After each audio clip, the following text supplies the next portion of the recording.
ವಂದನೆಗಳು ಆಂಟಿ. ವಂದನೆಗಳು. ಆತ್ಮೀಯರೆಲ್ಲರಿಗೂ ಯೇಸು ಕ್ರಿಸ್ತರವರ ಪರಿಶುದ್ಧವಾದ ನಾಮದಲ್ಲಿ ಹೃದಯಪೂರ್ವಕವಾದಂತಹ ವಂದನೆಗಳನ್ನು ಸಲ್ಲಿಸುತ್ತಾ ಚಿಕ್ಕ ಪ್ರಾರ್ಥನೆ ಮಾಡಿಕೊಂಡು ವಾಕ್ಯ ಸಂದೇಶವನ್ನು ನಾವು ಪ್ರಾರಂಭ ಮಾಡಿಕೊಳ್ಳೋಣ. ಎಲ್ಲರ ಸಹ ಕಣ್ಣುಗಳನ್ನು ಮುಚ್ಚಿ ತಲೆಗಳನ್ನು ಭಾವಿಸುವುದಾದರೆ ಪ್ರಾರ್ಥನೆ. ನಮ್ಮನ್ನು ಬಹಳವಾಗಿ ಪ್ರೀತಿ ಮಾಡಿದ ನಮ್ಮ ತಂದೆಯಾದ ದೇವರೇ, ನಿಮ್ಮ ಪರಿಶುದ್ಧವಾದ ನಾಮಕ್ಕಾಗಿ ನಿಮಗೆ ವಂದನೆಗಳನ್ನು ಸಲ್ಲಿಸ್ತೇನೆ ಸ್ವಾಮಿ. ಈ ಮುಂಜಾನೆ ವೇಳೆಯನ್ನು ನಮಗೆ ದಯಪಾಲಿಸಿ ಈ ದಿನ ನಿಮ್ಮ ಸಮ್ಮುಖದಲ್ಲಿ ನಾವೆಲ್ಲರೂ ಸೇರಿ ಬರುವ ಮಹಾಭಾಗ್ಯವನ್ನು ಧನ್ಯತೆಯನ್ನ ಕೊಟ್ಟಿದ್ದೀರಾ, ನಿಮಗೆ ವಂದನೆಗಳು. ಆದ ಕರ್ತನೆ, ನಮ್ಮ ಎಲ್ಲಾ ಪಾಪಗಳನ್ನು, ನಮ್ಮ ಎಲ್ಲಾ ದೋಷಗಳನ್ನು ನೀವು ನೀಗಿಸಿ ವಿಮೋಚನೆಯನ್ನು ನಮಗೆ ದಯಪಾಲಿಸಿ ಪ್ರತಿದಿನವೂ ನಿಮ್ಮ ಮಾತುಗಳಿಂದ ಎಚ್ಚರಿಸುತ್ತಾ ಬಲಪಡಿಸುತ್ತಾ ನಮ್ಮ ಮೇಲೆ ನಿಮಗಿರುವ ಪ್ರೀತಿಯನ್ನು ತೋರುತ್ತಿರುವಂತ ರೀತಿಗಾಗಿ ನಿಮಗೆ ವಂದನೆಗಳು ಸ್ವಾಮಿ. ಹೇಳುತ್ತಿರುವಂತವರಿಗೂ ಕೇಳುತ್ತಿರುವಂತವರಿಗೂ ನಿಮ್ಮ ವಾಕ್ಯವು ಮಾತನಾಡುವಂತದ್ದಾಗಿದೆ. ಹೇಳುವವರಿಗೂ ಕೇಳುವವರಿಗೂ ಬೋಧಿಸುವಂತದ್ದು ನಿಮ್ಮ ಮಾತುಗಳು. ಈ ದಿನವೂ ಕರ್ತನೆ, ನಿಮ್ಮ ಮಾತುಗಳನ್ನು ಹೇಳುವುದಕ್ಕೆ ಸಿದ್ಧನಾಗುವಾಗ ನನ್ನನ್ನು ಬಲಪಡಿಸಿ ನಿಮ್ಮ ಆತ್ಮನ ಮೂಲಕವಾಗಿ ನಡೆಸಿ ಕೇಳುವಂತ ನಿಮ್ಮ ಮಕ್ಕಳಿಗೆ, ಸಭೆಗೆ ಬೇಕಾಗಿರುವಂತ ನಿಮ್ಮ ಮಾತುಗಳನ್ನು ನೀವು ಒದಗಿಸಿಕೊಡಬೇಕೆಂಬುದಾಗಿ ಬೇಡಿಕೊಳ್ಳುತ್ತಾ, ನಮ್ಮೆಲ್ಲರ ಮೂಲಕ ನಿಮ್ಮೊಬ್ಬರ ನಾಮವೇ ಮಹಿಮೆ ಹೊಂದಿಕೊಳ್ಳಬೇಕೆಂಬುದಾಗಿ ಪ್ರಾರ್ಥಿಸುತ್ತಾ ಯೇಸು ಕ್ರಿಸ್ತರವರ ಪರಿಶುದ್ಧವಾದ ನಾಮದಲ್ಲಿ ಪ್ರಾರ್ಥಿಸಿ ಬೇಡಿ ಹೊಂದಿದ್ದೇನೆ, ತಂದೆಯಾದ ದೇವರೇ, ಆಮೆನ್. ಆತ್ಮೀಯರೆಲ್ಲರಿಗೂ ಮತ್ತೊಂದು ಆವರ್ತಿ ಯೇಸು ಕ್ರಿಸ್ತರವರ ಪರಿಶುದ್ಧವಾದಂತ ನಾಮದಲ್ಲಿ ಹೃದಯಪೂರ್ವಕವಾದಂತಹ ವಂದನೆಗಳನ್ನ ಸಲ್ಲಿಸೋದಕ್ಕೆ ಇಷ್ಟಪಡುವನಾಗಿದ್ದೇನೆ. ಪ್ರೇರೆ, ದೇವರ ಮಹಾಪ್ರೀತಿ ಕೃಪೆ ನಮ್ಮ ಎಲ್ಲರ ಮೇಲೆ ಇದ್ದು, ದೇವರು ಇದುವರೆಗೂ ನಮ್ಮೆಲ್ಲರನ್ನು ಕಾಪಾಡಿದ್ದರಿಂದ ನಾವು ಉಳಿದಿದ್ದೇವೆ, ಜೀವಿಸಿದ್ದೇವೆ, ಉಸಿರಾಡುತ್ತಿದ್ದೇವೆ. ಆತನ ಪರಿಶುದ್ಧವಾದ ಮಾತುಗಳನ್ನು ಕೇಳೋದಕ್ಕೆ ದೇವರ ಅವಕಾಶವನ್ನು ಕೊಟ್ಟಿದ್ದಾರೆ. ಇಂತಹ ಒಳ್ಳೆ ಸಮಯವನ್ನು ದೇವರು ದಯಪಾಲಿಸಿದಕ್ಕಾಗಿ ದೇವರಿಗೆ ಕೃತಜ್ಞತೆಗಳನ್ನು ಸಲ್ಲಿಸುವವರಾಗಿದ್ದು, ಸತ್ಯವೇದದಲ್ಲಿ ಪ್ರೇರೆ ದೇವರು ಅನೇಕ ಭಕ್ತರ ಜೀವನಗಳನ್ನ ನಮ್ಮ ಮುಂದೆ ಇಟ್ಟಿದ್ದಾರೆ. ಆ ಭಕ್ತರ ಬದುಕುಗಳನ್ನು ದೇವರು ನಮ್ಮ ಮುಂದೆ ಇಟ್ಟು ಒಬ್ಬೊಬ್ಬರ ಬದುಕಿನ ಮೂಲಕವಾಗಿ ಒಂದೊಂದು ವಿಷಯಗಳನ್ನ ನಮಗೆ ಬೋಧಿಸಿದ್ದಾರೆ. ಅಬ್ರಹಾಮನ ಮೂಲಕವಾಗಿ ನಂಬಿಕೆ, ಮೋಶೆರವರ ಮೂಲಕವಾಗಿ ದೇವರ ಮೇಲೆ ಇಟ್ಟುಕೊಳ್ಳಬೇಕಾಗಿರುವಂತ ಒಂದು ಸ್ಥಿರವಾದಂತಹ ಒಂದು ವಿಶ್ವಾಸ, ಕದಲದೇ ಇರಬೇಕಾಗಿರುವಂತ ಒಂದು ಸ್ಥಿರವಾದಂತ ನಂಬಿಕೆ, ನಾಯಕತ್ವದ ಗುಣಗಳು. ದಾವೀದನ ಮೂಲಕವಾಗಿ ಹೇಳಿಕೊಳ್ಳುವುದಾದರೆ ಪ್ರಾರ್ಥನೆ, ದೇವರನ್ನು ಎಂದಿಗೂ ಬಿಡದೇ ಇರುವಂತ ಒಂದು ದೃಢ ಸಂಕಲ್ಪ. ಈ ರೀತಿ ಒಬ್ಬೊಬ್ಬರು ನಮಗೆ ಒಂದೊಂದು ಗುಣಪಾಠಗಳನ್ನ ಹೇಳಿಕೊಡುವಂತವರಾಗಿದ್ದಾರೆ. ಎಲ್ಲದಕ್ಕೂ ಕಾರಣ ದೇವರೇ. ಆದರೆ ಈ ದಿನ ನಾವು ಮಾತನಾಡಿಕೊಳ್ಳುವಂತಹ ಒಂದು ಭಕ್ತನು ತನ್ನ ಜೀವನವನ್ನೇ ದೇವರಿಗೋಸ್ಕರವಾಗಿ ಸಮರ್ಪಿಸಿದಂತಹ ಭಕ್ತನು. ಇನ್ನು ಹೇಳಬೇಕು ಅಂತಂದ್ರೆ, ತನ್ನನ್ನು ಕುರಿತು ಮೊದಲೇ ಪ್ರವಾದನೆ ಮಾಡಲ್ಪಟ್ಟಂತಹ ಒಂದು ಘನತೆ ಈ ಭಕ್ತನಿಗಿದೆ. ಹಾಗಾಗಿ ಈ ಭಕ್ತನನ್ನ ಕುರಿತು ನಾವು ಬಹಳ ಕಡಿಮೆ ಮಾತನಾಡಿಕೊಳ್ಳುತ್ತೇವೆ. ಆದರೆ ಎಷ್ಟು ಕಡಿಮೆ ಮಾತನಾಡಿಕೊಳ್ಳುತ್ತೇವೋ ಕೆಲವು ಭಕ್ತರನ್ನು ಕುರಿತು, ಅಷ್ಟು ಹೆಚ್ಚಾದಂತ ವಿಷಯಗಳನ್ನ ಅವರಿಂದ ನಾವು ಕಲಿತುಕೊಳ್ಳಬೇಕಾಗತ್ತೆ. ಸೊ ಇವತ್ತು ನಾವು ಮಾತನಾಡಿಕೊಳ್ಳುವಂತಹ ಭಕ್ತನು ಸ್ನಾನಿಕನಾದ ಯೋಹಾನನು. ಯೇಸು ಕ್ರಿಸ್ತರವರ ಮಾರ್ಗವನ್ನು ಸರಾಗ ಮಾಡುವುದಕ್ಕಾಗಿ ಯೇಸು ಕ್ರಿಸ್ತರವರಿಗಿಂತ ಮೊದಲೇ ಬಂದು ದೀಕ್ಷಾ ಸ್ನಾನವನ್ನ ಪ್ರಾರಂಭಿಸಿದಂತ ಒಂದು ಘನತೆ ಸ್ನಾನಿಕನಾದಂತ ಯೋಹಾನನಿಗಿದೆ. ಯಾಕಂತಂದ್ರೆ ಪ್ರೇರೆ, ಯೇಸು ಕ್ರಿಸ್ತರವರ ಜೀವನ ದೊಡ್ಡದು ಅಂತ ನಾವು ಅಂದುಕೊಂಡ್ರೆ, ಆ ದೊಡ್ಡದಾದಂತ ವಿಶೇಷವಾದಂತ ಅಮೂಲ್ಯವಾದಂತ ಜೀವನಕ್ಕೆ ಪ್ರಾರಂಭಿಕನು ಅಥವಾ ಆತನ ಜೀವನದ ಒಂದು ಕಿಕ್ ಸ್ಟಾರ್ಟ್ ಕೊಟ್ಟಂತ ವ್ಯಕ್ತಿ ಸ್ನಾನಿಕನಾದಂತ ಯೋಹಾನ. ಸ್ನಾನಿಕನಾದಂತ ಯೋಹಾನನ ಕುರಿತು ಬರೆಯಲ್ಪಟ್ಟಂತಹ ಪ್ರವಾದನೆಯನ್ನು ಮೊದಲು ನೋಡಿಕೊಳ್ಳೋಣ. ಯೆಶಾಯನ ಪ್ರವಾದನೆಯ ಗ್ರಂಥ 40ನೇ ಅಧ್ಯಾಯ 3ನೇ ವಚನ. ಯೆಶಾಯನ ಪ್ರವಾದನೆಯ ಗ್ರಂಥ 40ನೇ ಅಧ್ಯಾಯ 3ನೇ ವಚನ 4ನೇ ವಚನವನ್ನ ನಾವು ಓದೋಣ. ಅರಣ್ಯದಲ್ಲಿ ಯೆಹೋವನ ದಾರಿಯನ್ನು ಸರಿಪಡಿಸಿರಿ, ಅಡವಿಯಲ್ಲಿ ನಮ್ಮ ದೇವರಿಗೆ ರಾಜ ಮಾರ್ಗವನ್ನು ನೆಟ್ಟಗೆ ಮಾಡಿರಿ. ಎಲ್ಲಾ ಹಳ್ಳ ಕೊಳ್ಳಗಳು ಮುಚ್ಚಲ್ಪಡುವವು, ಎಲ್ಲಾ ಬೆಟ್ಟಗುಡ್ಡಗಳು ತಗ್ಗಿಸಲ್ಪಡುವವು. ಮಲೆನಾಡು ಬಯಲು ಸೀಮೆಯಾಗುವುದು, ಕೊರಕಲ ನೆಲವು ಸಮವಾಗುವುದು. Thank you brother. ದೇವರು ಹಳೆ ಒಡಂಬಡಿಕೆಯಲ್ಲಿ ಅನೇಕ ಪ್ರವಾದನೆಗಳನ್ನ ಬರೆಸಿದ್ದಾರೆ ತನ್ನ ಭಕ್ತರನ್ನು ಕುರಿತು. ಆ ಪ್ರವಾದನೆಗಳ ಆ ಪ್ರವಾದನೆಗಳು ನೆರವೇರಿರುವಂತದ್ದು ಹೊಸ ಒಡಂಬಡಿಕೆಯಲ್ಲಿ ಆಲ್ಮೋಸ್ಟ್ ಯೇಸುಕ್ರಿಸ್ತರವರ ಮೂಲಕ. ಯೇಸುಕ್ರಿಸ್ತರನ್ನು ಕುರಿತು ಅನೇಕ ಪ್ರವಾದನೆಗಳಿದಾವೆ. ಅನೇಕ ಪ್ರವಾದನೆಗಳನ್ನ ಪರ್ಟಿಕ್ಯುಲರ್ ಆಗಿ ಯೇಸುಕ್ರಿಸ್ತರವರ ಕುರಿತು ಬರೆದಿದ್ದಾರೆ. ಈ ಪರ್ಟಿಕ್ಯುಲರ್ ಪ್ರವಾದನೆ 40ನೇ ಅಧ್ಯಾಯ 3-4 ವಚನದಲ್ಲಿ ಬರೆಯಲ್ಪಟ್ಟಂತದ್ದು. ಇದು ಯೇಸುಕ್ರಿಸ್ತರವರನ್ನು ಕುರಿತಲ್ಲ, ಯೇಸುಕ್ರಿಸ್ತರವರಿಗಿಂತ ಮೊದಲೇ ಒಂದು ಮಾರ್ಗವನ್ನ ಸರಾಗ ಮಾಡುವಂತ ಯೋಹಾನನನ್ನು ಕುರಿತು, ಸ್ನಾನಿಕನಾದಂತ ಯೋಹಾನನನ್ನು ಕುರಿತು.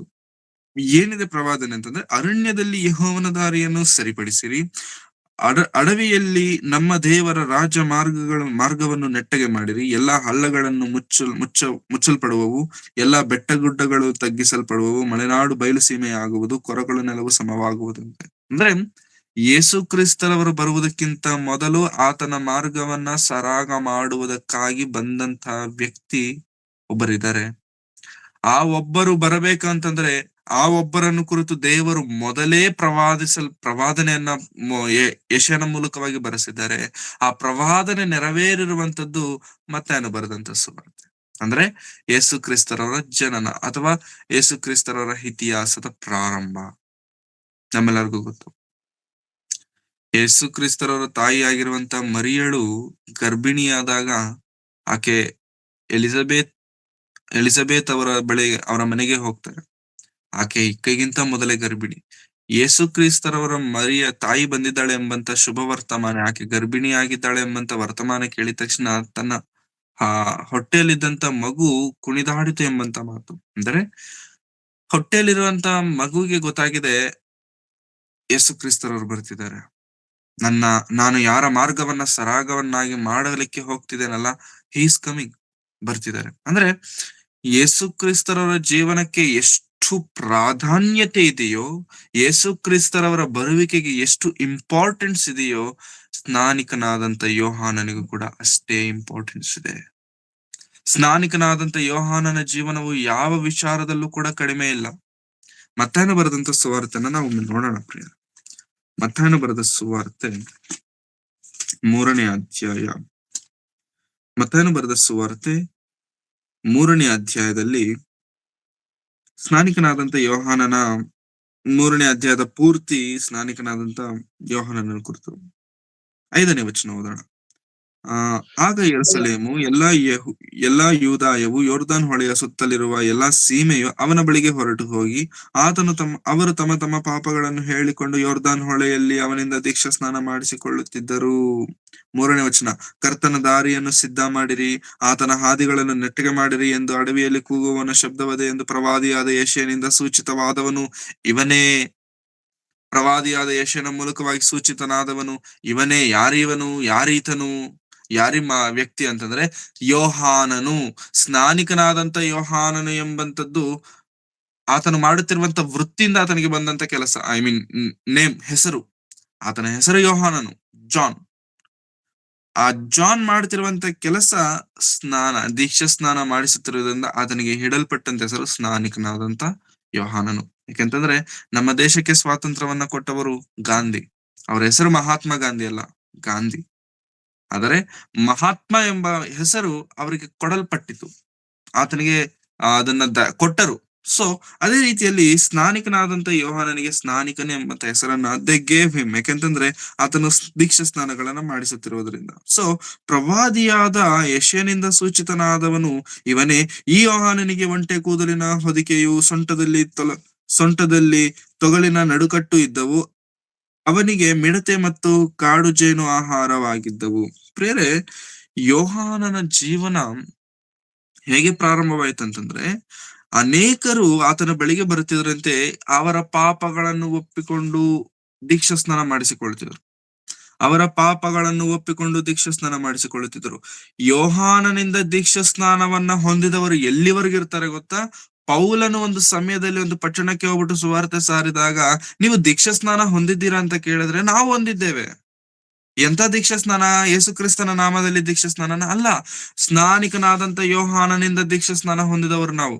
ಅಂದರೆ ಸ್ನಾನಿಕನಾದಂತ ಯೋಹಾನನಿಂದ ದೀಕ್ಷಾ ಸ್ನಾನ ಹೊಂದಿದವರು ಒಬ್ಬರಲ್ಲ, ಇಬ್ಬರಲ್ಲ, ಈ ಯೆರೂಸಲೇಮ್ ಪಟ್ಟಣಕ್ಕೆ ಅಥವಾ ಗಲಿಲಿಯ ಪಟ್ಟಣದ ಆ ಒಂದು ಸೀಮೆಗೆ ಸೇರಿದವರು ಮಾತ್ರವಲ್ಲ ಪ್ರಿಯರೇ, ದೇಶ ದೇಶಾಂತರಗಳಿಂದ ಬಂದಿದ್ದಾರೆ.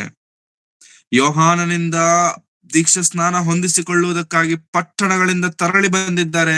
ಅಷ್ಟು ಘನತೆ ಸ್ನಾನಿಕನಾದಂತ ಯೋಹಾನನಿಗಿದೆ. ಆತನು ಯೇಸು ಕ್ರಿಸ್ತರನ್ನು ಕುರಿತು ಹೇಳುತ್ತಿರುವಂತ ಮಾತು 11ನೇ ವಚನ. ನಾನಂತೂ ನಿಮ್ಮ ಮನಸ್ಸು ತಿರುಗಿಕೊಳ್ಳಬೇಕೆಂಬುದಕ್ಕೆ ನಿಮಗೆ ನೀರಿನಲ್ಲಿ ಸ್ನಾನ ಮಾಡಿಸುತ್ತೇನೆ. ಆದರೆ ನನ್ನ ಹಿಂದೆ ಬರುವವನು ನನಗಿಂತ ಶಕ್ತನು, ಆತನ ಕೆರಗಳನ್ನು ಹೊರಲಿಕ್ಕೂ ನಾನು ಯೋಗ್ಯನಲ್ಲ. ಆತನು ಪವಿತ್ರಾತ್ಮನಲ್ಲಿಯೂ ಬೆಂಕಿಯಲ್ಲಿಯೂ ನಿಮಗೆ ಸ್ನಾನ ಮಾಡಿಸುವನು. ಆತನು ಮೊರವನ್ನು ಕೈಯಲ್ಲಿ ಹಿಡಿದಿದ್ದಾನೆ. ತನ್ನ ಕಣದಲ್ಲಿ ರಾಶಿಯನ್ನು ತೂರಿ ಹಸನು ಮಾಡಿ ತನ್ನ ಗೋಧಿಯನ್ನು ಕಣಜದಲ್ಲಿ ತುಂಬಿಕೊಂಡು ಹೊಟ್ಟನ್ನು ಅದರ ಬೆಂಕಿಯಲ್ಲಿ ಸುಟ್ಟು ಬಿಡುವನು ಎಂದು ಹೇಳಿದನು. ಪ್ರೇರೆ, ಯೇಸು ಅವರನ್ನು ಕುರಿತು ಇಂಟ್ರಡ್ಯೂಸ್ ಮಾಡ್ತಿರುವಂತ ರೀತಿ ಹೇಗಿದೆ ಅಂತಂದ್ರೆ, he is greater than me, he is worthy than me ಅಂತಂದ್ರೆ, ನನಗಿಂತ ಯೋಗ್ಯನು, ನನಗಿಂತ ಶ್ರೇಷ್ಠನು, ನನಗಿಂತ ಅರ್ಹನು. ನೀವು ನನ್ನನ್ನೇ ಏನೋ ಅಂದ್ಕೊಳ್ತಿದ್ದೀರಲ್ವಾ? ಕೆಲವು ಜನ ಬಂದು ಕೇಳ್ತಾರೆ, ನೀನೇನಾ ಬರ್ಬೇಕಾರಂತ ಮೆಸ್ಸೇಯ?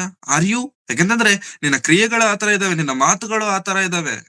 R you the person one we are waiting for? ನಾವು ಕಾಯ್ತಿರುವಂತ ವ್ಯಕ್ತಿ ನೀವೇನಾ? ಮೆಸ್ಸಿಯಾನಾ? No, I am not. ನಾನಲ್ಲ. ನಾನು ಆತನ ಮುಂದೆ ಮಾರ್ಗವನ್ನ ಸರಾಗ ಮಾಡುವುದಕ್ಕೆ ಬಂದಂತ ದೂತನು. I am the person. ನಾನು ಆತನ ಮಾರ್ಗವನ್ನ ಸರಾಗ ಮಾಡ್ಲಿಕ್ಕೆ ಬಂದಂತ ಒಂದು ದೂತನಾಗಿರೋದ್ರಿಂದ ಐ ಆಮ್ ನಥಿಂಗ್. ನನ್ನ ಹಿಂದೆ ಬರುವವನು ನನಗಿಂತ ಶ್ರೇಷ್ಠನು. ಆತನ ಕೆರಗಳ ಬಾರನ್ನಾದ್ರೂ ಹೊರಲಿಕ್ಕೆ ನಾನು ಯೋಗ್ಯನಲ್ಲ. ಆತನು ನನಗಿಂತ ಶ್ರೇಷ್ಠನು. ಪ್ರೇರೆ, ಸ್ನಾನಿಕನಾದಂತ ಯೋಹಾನನು ಯಾವ ವಿಷಯದಲ್ಲಿ ಗರ್ವವನ್ನ ತೋರಿಸಲಿಲ್ಲ. ನಾವು ಹೆಚ್ಚಾಗಿ ಯೋಹಾನನನ್ನು ಕುರಿತು ಮಾತನಾಡಿಕೊಳ್ಳುವಂತದ್ದು ಏನಂತಂದ್ರೆ, ಕ್ವಶನ್ ಮಾಡಿದ್ರು ಯೇಸು ಸ್ವಾಮಿನ ಲಾಸ್ಟ್ ಅಲ್ಲಿ. ಬರ್ಬೇಕಾದವನು ನೀನು, ನಾವಿನ್ಯಾರನ್ನು ಬೇರೆಯವ್ರಿಗೋಸ್ಕರ ಏನಾದ್ರು ಕಾಯ್ಬೇಕು ಎಂಬುದಾಗಿ ಯೋಹಾನನು ಕೇಳಿದಂತ ಪ್ರಶ್ನೆಯನ್ನು ಕುರಿತು ನಾವು ಜಾಸ್ತಿ ಮಾತನಾಡ್ಕೋ. ಎಸ್, ಇಟ್ ಈಸ್, ಆತನು ಕೇಳಿದ್ದಾನೆ. ಎಸ್, ಆದರೆ ಕೇಳಿದ್ದಾನೆ ಎಂಬಂತದ್ದಕ್ಕಿಂತ ಹೆಚ್ಚಾಗಿ ಆತನು ಕೇಳೋದಕ್ಕಿಂತ ಮೊದಲು ಏನ್ ಮಾಡಿದ್ದಾನೆ ಎಂಬುದನ್ನ ನಾವು ಅರ್ಥ ಮಾಡ್ಕೊಳ್ಬೇಕು ಪ್ರೇರೆ. ಯಾಕೆಂತಂದ್ರೆ ಸ್ನಾನಿಕನಾದಂತ ಯೋಹಾನನು ಶ್ರೇಷ್ಠನು, ಸ್ನಾನಿಕನಾದಂತ ಯೋಹಾನನು ಯೋಗ್ಯನು. ಎಷ್ಟು ಯೋಗ್ಯನು ಅಂತಂದ್ರೆ, ಯೇಸು ಕ್ರಿಸ್ತರವರು ಹೇಳ್ತಾರೆ, ಸ್ತ್ರೀಯರಲ್ಲಿ ಜನಿಸಿದವರಲ್ಲಿ ಯೋಹಾನನಿಗಿಂತ ಶ್ರೇಷ್ಠನು ಯಾರು ಇಲ್ಲ ಎಂಬುದಾಗಿ. ನೋಡೋಣ ಪ್ರಿಯರೇ, ಆ ಮಾತು ಯೋಹಾನನು ಬರೆದ ಸುವಾರ್ತೆಯಲ್ಲಿ, ಯೋಹಾನನು ಬರೆದ ಸುವಾರ್ತೆ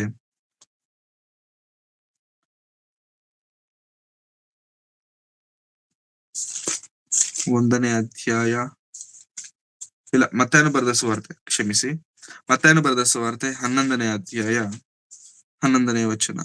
ಮತ್ತಾಯನು ಬರೆದ ಸುವಾರ್ತೆ 11ನೇ ಅಧ್ಯಾಯ 11ನೇ ವಚನ. ಸ್ತ್ರೀಯರಲ್ಲಿ ಹುಟ್ಟಿದವರೊಳಗೆ ಸ್ನಾನಿಕನಾದ ಯೋಹಾನನಿಗಿಂತ ದೊಡ್ಡವನು ಎದ್ದಿಲ್ಲ. ಸ್ತ್ರೀಯರಲ್ಲಿ ಹುಟ್ಟಿದವರಲ್ಲಿ ಸ್ನಾನಿಕನಾದಂತ ಯೋಹಾನನಿಗಿಂತ ದೊಡ್ಡವನು ಎಲ್ಲೂ ಎದ್ದಿಲ್ಲವಂತೆ. ಅಂದ್ರೆ ಎಷ್ಟು ಶ್ರೇಷ್ಠನು ಯೋಹಾನನು ಅಂತಂದ್ರೆ, ಯೇಸು ಕ್ರಿಸ್ತ ಅವರೇ ಕೊಡ್ತಿರುವಂತ statement. He came before me. ನನಗಿಂತ ಮೊದಲು ಬಂದ ಆತನು, ನನಗೆ ಮಾರ್ಗವನ್ನ ಸರಾಗ ಮಾಡೋದಕ್ಕಾಗಿ ಬಂದ ಆತನು. ಹಿ ಈಸ್ ದ ಪರ್ಸನ್. ನಾನಿವತ್ತು ಇಲ್ಲಿ ನಿಲ್ಲುವುದಕ್ಕೆ ಕಾರಣ ಹಿ is the one.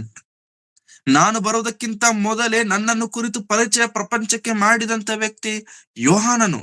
If he is not there, if he was not there, I was not there. ತುಂಬಾ ಸಲ ನಾವು ಹೇಳ್ಬೇಕಾದ್ರೆ ಹೇಳ್ತೇವೆ, ಅವ್ರ ಆ ದಿನ ನನ್ನನ್ನ ಸಹಾಯ ಮಾಡಿಲ್ಲ ಅಂದ್ರೆ, ಅವ್ರ ಆ ದಿನ ನನಗೆ ನನ್ನ ಪಕ್ಷದಲ್ಲಿ ನಿಂತಿಲ್ಲ ಅಂದ್ರೆ ನಾನು ಇರ್ತಿರ್ಲಿಲ್ಲ. ನಾನು ದೇವರಲ್ಲಿ ಇದುವರೆಗೂ ನಿಂತಿದ್ದೇನೆ ಅಂತಂದ್ರೆ ಅವರಿಂದಾನೆ. ನಾನು ದೇವರಲ್ಲಿ ಸೇವೆಯಲ್ಲಿ ನಿಂತಿದ್ದೇನೆ ಅಂತಂದ್ರೆ ಅವರಿಂದಾನೆ. ಅವ್ರು ನನಗೆ ಸಹಾಯ ಮಾಡಿದ್ರು, ಅವ್ರು ನನಗೆ ಪ್ರೋತ್ಸಾಹ ಕೊಟ್ರು.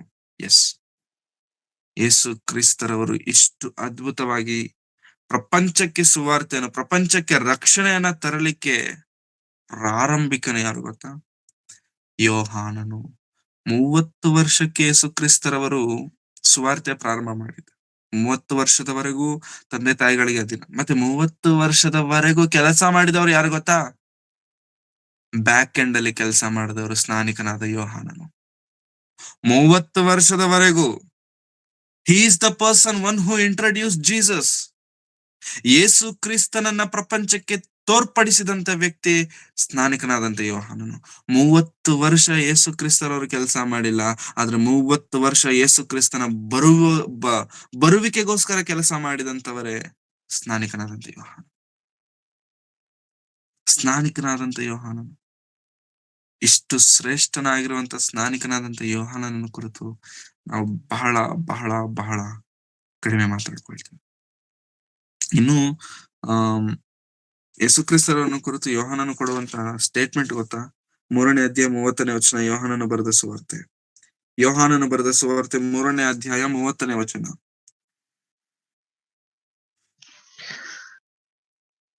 ಆತನು ವೃದ್ಧಿಯಾಗಬೇಕು, ನಾನು ಕಡಿಮೆಯಾಗಬೇಕು ಅಂದನು. ಆತನು ವೃದ್ಧಿಯಾಗಬೇಕು, ನಾನು ಕಡಿಮೆ ಆಗಬೇಕು. ನನ್ನ ಮುಂದೆ ಬರುವ ಆತನ ಕೆರಗಳ ಭಾರನ್ನಾದ್ರೂ ಹೊರಲಿಕ್ಕೆ ಯೋಗ್ಯನಲ್ಲ ನಾನು ಎಂಬುದಾಗಿ ಹೇಳಿದಂತ ಆ ವ್ಯಕ್ತಿ ವೃದ್ಧಿ ಆಗಬೇಕು. ಅಂದ್ರೆ ಯೋಹಾನನ ಯಾವತ್ತೂ ಕೂಡ ಪ್ರಥಮವಾದಂತ ಸ್ಥಾನವನ್ನ, ಫಸ್ಟ್ ಪ್ರಯಾರಿಟಿನ ನಾನಿರಬೇಕು, ನಾನು ಕಾಣಬೇಕು, ನಾನು ಮುಂದೆ ಇರಬೇಕು. No, he knows his purpose. ಆತನ ಜೀವನದ ಪರಮಾರ್ಥವೇನೆನ್ನುವಂಥದ್ದು ಆತನಿಗೆ ಗೊತ್ತು. ಆತನ ಜೀವನದ ಶ್ರೇಷ್ಠತೆ ಏನೆನ್ನುವಂಥದ್ದು ಆತನಿಗೆ ಗೊತ್ತು. ಹಿ ನೋ ದ ರೀಸನ್. ಆತನು ಯಾಕೆ ಜನಿಸಿದ್ದಾನೆ ಎನ್ನುವಂಥದ್ದು ಆತನಿಗೆ ಗೊತ್ತು. ಅದಕ್ಕೆ ಹೇಳ್ತಿದ್ದಾನೆ, ನಾನು ಆತನು ವೃದ್ಧಿ ಆಗಬೇಕು, ನಾನು ಕಡಿಮೆಯಾಗಬೇಕು.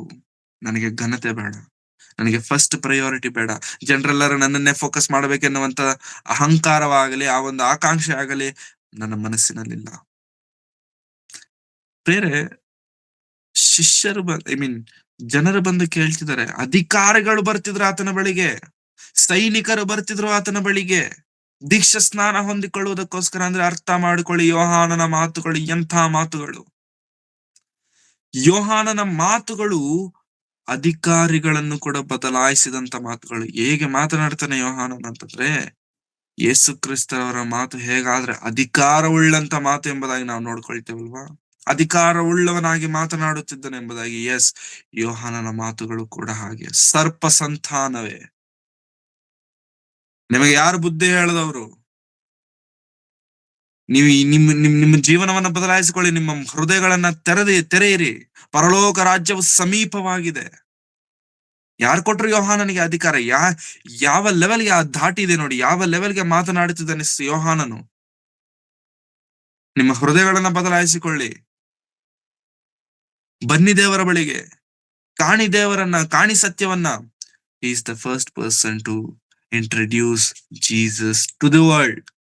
ಕ್ರಿಸ್ತನನ್ನ ಪ್ರಪಂಚಕ್ಕೆ ಪರಿಚಯಿಸಿದಂತ ಪ್ರಪ್ರಥಮವಾದಂತ ವ್ಯಕ್ತಿ ಸ್ನಾನಿಕನಾದಂತ ಯೋಹಾನ. ಇಷ್ಟೆಲ್ಲ ನಡೀತಿದ್ದರು, ಅಧಿಕಾರಿಗಳು ಆತನ ಮುಂದೆ ಬಂದಾಗಿಯೂ, ಸೈನಿಕರು ಆತನ ಮುಂದೆ ಬಂದಾಗಿಯೂ, ಗಣ್ಯರು ಆತನ ಮುಂದೆ ಬಂದಾಗಿಯೂ, ಇವನ್ ಅನೇಕರು ಬಂದು ಬರಬೇಕಾದವನು ನೀನೋ ಎಂಬುದಾಗಿ ಕೇಳಿದಾಗಿಯೂ ಕೂಡ ಅಲ್ಲಿ ಕೊಂಚವಾದರೂ ಹೆಚ್ಚಿಸಿಕೊಳ್ಳುವಂತ ಸ್ವಭಾವ ಆತನಲ್ಲಿ ಬರಲಿಲ್ಲ. ಬಿಕಾಸ್ ಆತನಿಗೆ ಗೊತ್ತು, ಹೆಚ್ಚಿಸಲ್ಪಡಬೇಕಾದವನು ನಾನಲ್ಲ, ನನ್ನ ಹಿಂದೆ ಬರುವವನು ನನಗಿಂತ ಯೋಗ್ಯನು. He is worthier than me. ಪ್ರೇರೆ, ಇಷ್ಟೆಲ್ಲ ಯೋಹಾನನು ಬದುಕುವುದಕ್ಕೆ, ಇಷ್ಟೆಲ್ಲ ಯೋಹಾನನು ಜೀವಿಸುವುದಕ್ಕೆ, ಇಷ್ಟೆಲ್ಲ ನಾವು ಈ ಮುಂಜಾನೆ ವೇಳೆಯಲ್ಲಿ ಯೋಹಾನನನ್ನು ಕುರಿತು ಮಾತನಾಡುವುದಕ್ಕೆ ಕಾರಣವೇನೋ ಗೊತ್ತಾ ಪ್ರಿಯರೇ? ಯೋಹಾನನು ತನ್ನ ಜೀವನದ ಪರಮಾರ್ಥವನ್ನ ತಿಳಿದುಕೊಂಡನು. He knows the will of God. ದೇವರ ಚಿತ್ತ ತನ್ನ ಜೀವನದಲ್ಲಿ ಏನಾಗಿದೆ ಎನ್ನುವಂಥದ್ದನ್ನ ತಿಳಿದಂತ ವ್ಯಕ್ತಿ ಸ್ನಾನಿಕನಾದಂತ ಯೋಹಾನನು. ಈಗ ಸ್ನಾನಿಕನಾದಂತ ಯೋಹಾನನಿಗೆ, ನೀನು ದೇವರಿಂದ ಆರಿಸಲ್ಪಟ್ಟವನು, ದೇವರಿಗೋಸ್ಕರ ಪ್ರತ್ಯೇಕಿಸಲ್ಪಟ್ಟವನು, ನೀನು ದೇವರಿಗೋಸ್ಕರ ಬದುಕಬೇಕು ಎಂಬುದಾಗಿ ಆತನನ್ನ ದೇವರಲ್ಲಿ ಬೆಳೆಸಿದವರು ಯಾರು? ತಂದೆ ತಾಯಿಗಳು. ತಂದೆ ತಾಯಿಗಳು ಬೆಳೆಸಿಲ್ಲ ಅಂತಂದ್ರೆ ಯೋಹಾನನು ಈ ಲೆವೆಲ್ ಆಗಿ ಇರ್ಲಿಕ್ಕೆ ಆಗತ್ತಾ? Is it possible? ನೋ. ಇಷ್ಟೊತ್ತು ನಾವು ಯೋಹಾನನ ಕುರಿತು ಮಾತನಾಡಿಕೊಂಡ್ವಿ. ಇವಾಗ ಯೋಹಾನನು ಅಷ್ಟು ಧನ್ಯನು ಅಥವಾ ಶ್ರೇಷ್ಠನು ಯೋಗ್ಯನಾಗೋದಕ್ಕೆ ಕಾರಣರು ಯಾರೆಂಬುದನ್ನ ಈಗ ನಾವು ಹೌದು, ದೇವರ ಚಿತ್ತವಿದೆ, ಹೌದು ದೇವರ ಪ್ರಣಾಳಿಕೆ ಇದೆ. ದೇವರ ಚಿತ್ತ, ದೇವರ ಪ್ರಣಾಳಿಕೆ ಇದ್ದಾಗ್ಯೂ ಕೂಡ ಆ ದೇವರ ಪ್ರಣಾಳಿಕೆ ಮಕ್ಕಳ ಜೀವನದಲ್ಲಿ ಅಥವಾ ಯೋಹಾನನ ಜೀವನದಲ್ಲಿ ನೆರವೇರಬೇಕು ಅಂತಂದ್ರೆ ತಂದೆ ತಾಯಿಗಳು ಆ ಯೋಹಾನನನ್ನ ಆ ಮಾರ್ಗದಲ್ಲಿ ಸರಿಯಾಗಿ ಬೆಳೆಸಬೇಕು. ಅವರು ಬೆಳೆಸಿಲ್ಲ ಅಂತಂದ್ರೆ ಯೋಹಾನನ ಬೆಳೆಯಲ್ಲ. ಅರ್ಥ ಆಗ್ತಿದೆ ಪ್ರೇಮ್? ಈಗ ನಮ್ಮ ಜೀವನದಲ್ಲೂ ದೇವರ ಪ್ರಣಾಳಿಕೆ ಇದೆ, ನಮ್ಮ ಜೀವನದಲ್ಲೂ ದೇವರ ಒಂದು ಮಹಾ ಉದ್ದೇಶವಿದೆ, ನಮ್ಮ ಮಕ್ಕಳ ಜೀವನದಲ್ಲೂ ಕೂಡ ದೇವರ ಮಹಾ ಉದ್ದೇಶವಿದೆ. ಆದರೆ ನಮ್ಮ ಜೀವನದಲ್ಲಿ ದೇವರ ಪ್ರಣಾಳಿಕೆ, ಆತನ ಉದ್ದೇಶ, ನಮ್ಮ ಮಕ್ಕಳ ಜೀವನದಲ್ಲಿ ಆತನ ಪ್ರಣಾಳಿಕೆ ಉದ್ದೇಶ ನೆರವೇರುವ ಮಟ್ಟಿಗೆ ನಾವಿದ್ದೇವ, ನಮ್ಮ ಮಕ್ಕಳನ್ನ ನಾವು ಬೆಳೆಸ್ತಿದ್ದೇವ. ನಮಗ್ ಗೊತ್ತಾ ಪ್ರೇಯರ್? ನಮಗ್ ಗೊತ್ತಲ್ವಾ? ದೇವರು ಯಾರನ್ನು ಕೂಡ ವ್ಯರ್ಥವಾಗಿ ಹುಟ್ಟಿಸೋದಿಲ್ಲ. ಎಲ್ಲರ ಜೀವನದಲ್ಲೂ ದೇವರದ ಒಂದು ಪ್ರಣಾಳಿಕೆ, ಒಂದು ಉದ್ದೇಶವಿರುತ್ತೆ. ಮತ್ತೆ ಆ ಉದ್ದೇಶಕ್ಕೆ ತಕ್ಕ ಹಾಗೆ ನಾವು ಬದುಕ್ತಿದ್ದೇವೆ, ನಮ್ಮ ಮಕ್ಕಳನ್ನ ಆ ಉದ್ದೇಶಕ್ಕೆ ತಕ್ಕ ಹಾಗೆ ಬೆಳೆಸುತ್ತಿದ್ದೇವೆ. It is a very important thing to understand. ಇದು ಪ್ರಾಮುಖ್ಯವಾದಂತ ವಿಷಯ, ಇದು ಅತಿ ಪ್ರಾಮುಖ್ಯವಾದಂತ ಸಂಗತಿ.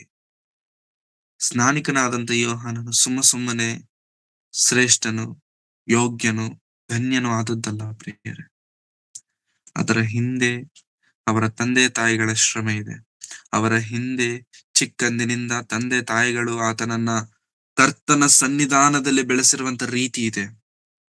ಮಗನೇ, ನಿನ್ನ ಜೀವನದ ಪರಮಾರ್ಥವೇನೋ ಗೊತ್ತಾ? ನಿನ್ನ ನಂತರ ಯೇಸು ಕ್ರಿಸ್ತನು ಬರ್ತಾನೆ. ಮರಿಯಾಳಿದಾಳಲ್ವಾ? ಹೌದಮ್ಮ ಇದ್ದಾಳೆ. ಆತನ ಮಗನಿದಾನ? ಇದಾನೆ. ಚಿಕ್ಕವನು ನನಗಿಂತ. ಚಿಕ್ಕವನಂತ ಕಡಿಮೆ ಮಾಡಬೇಡ ಮಗನೇ. ನಿನ್ನನ್ನ ದೇವರು ಮೊದಲು ಹುಟ್ಟಿಸೋದಕ್ಕೆ ಕಾರಣವೇನೋ ಗೊತ್ತಾ? ಆ ಚಿಕ್ಕವನಾಗಿರುವಂತ ಯೇಸು ಕ್ರಿಸ್ತನನ್ನ ನೀನು ಪ್ರಪಂಚಕ್ಕೆ ತೋರಿಸಬೇಕು. ಕಡಿಮೆಯಾಗಿ ಮಾತನಾಡಬೇಡ ಯೇಸುವನ್ನು ಕುರಿತು, ಕೇವಲವಾಗಿ ಯೋಚನೆ ಮಾಡಬೇಡ ಯೇಸುವನ್ನು ಕುರಿತು. ನಿನಗಿಂತ ಯೋಗ್ಯನು, ನಿನಗಿಂತ ಶ್ರೇಷ್ಠನು, ನಿನ್ನನ್ನು ಪರಲೋಕಕ್ಕೆ ಕರೆದೊಯ್ಯೋದಕ್ಕೆ ಅರ್ಹನು, ಯೋಗ್ಯನು ಈತನು. ಆ ಯೇಸು ಪರ್ಮಿಷನ್ ಕೊಟ್ರೇನೆ ನೀನ್ ಪರಲೋಕಕ್ಕೆ ಹೋಗೋದು ಮಗನೇ. Be careful, be very careful. ನೀನ್ ಆತನ ಮಾರ್ಗವನ್ನ ಸರಾಗ ಮಾಡಬೇಕು. ನೀನ್ ದೊಡ್ಡವನಾದ್ಮೇಲೆ ನಿನಗೆ ಕೊಡುವಂತ ಜವಾಬ್ದಾರಿ ಏನೋ ಗೊತ್ತಾ? ನೀನು ದೊಡ್ಡವನಾದ್ಮೇಲೆ ನಿನಗಿರುವಂತ ಕೆಲಸ ಏನೋ ಗೊತ್ತಾ? ನಮಗ್ ಬಂದು ಒಂದು ಮುದ್ದೆ ಹಾಕು, ಹಿಟ್ಟು ಹಾಕು ಅಂತ ನಮ್ಮನ್ನ ಕುರಿತು ನಾವು ಕೇಳಲ್ಲ. ನೀನು ಮಾಡ್ಬೇಕಾದಂತ ಒಂದು ದೊಡ್ಡ ಕೆಲಸ ಇದೆ.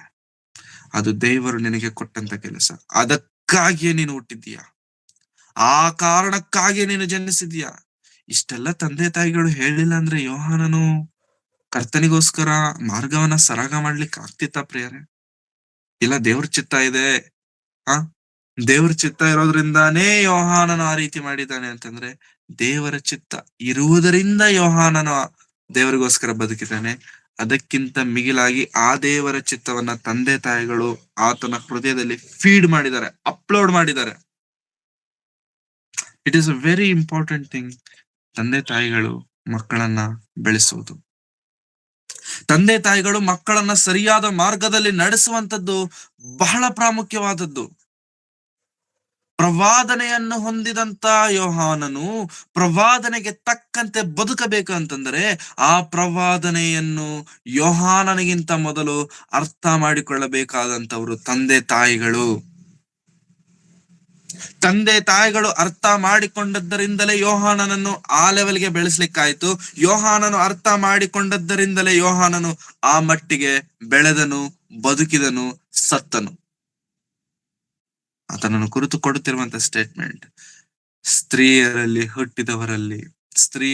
ಹುಟ್ಟಿದವರಲ್ಲಿ ಯೋಹಾನನಿಗಿಂತ ಮೇಲಿನವನು ಯಾರು ಇಲ್ಲ.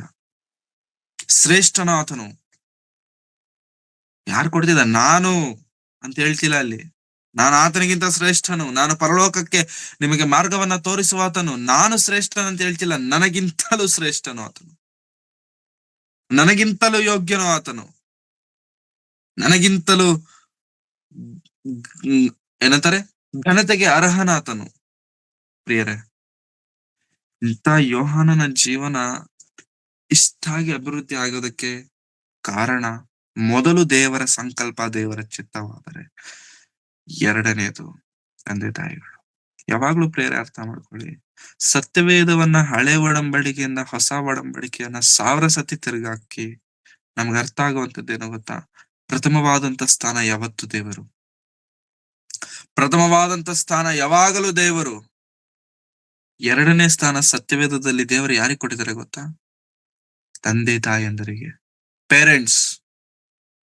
Parents are very very very very very much important.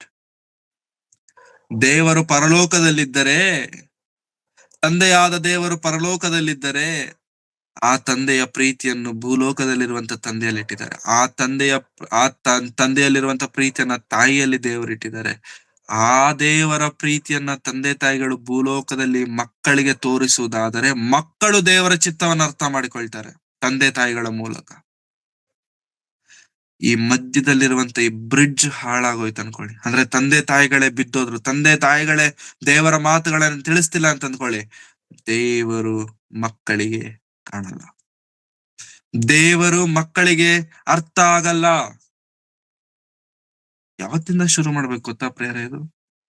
ಮಗ ದೊಡ್ಡವನ್ ಆಗ್ತಾನೆ, ಅವ್ನ್ ಮಾತಾಡ್ತಾನೆ, ಅವನಿಗೆ ಗೊತ್ತಾಗುತ್ತೆ. No no no, please. ತಂದೆ ತಾಯಿಗಳಿರುವಂತವರೇ, ದೇವರು ನಿಮಗೆ ಗರ್ಭಫಲವನ್ನ ಕೊಟ್ಟಿದ್ದರೆ, ಆ ಗರ್ಭಫಲವು ಇನ್ನೂ ಮಗುವಾಗಿದ್ದರೆ, ಆ ಗರ್ಭಫಲವು ಇನ್ನೂ ಸಸಿಯಾಗಿದ್ದರೆ, ಬೆಳೆಯುವಂತ ಸ್ಥಿತಿಯಲ್ಲಿದ್ದರೆ, ತಂದೆ ತಾಯಿಗಳಾದಂತವ್ರು ಬಹಳ ಎಚ್ಚರಿಕೆಯಿಂದ ಇರಿ.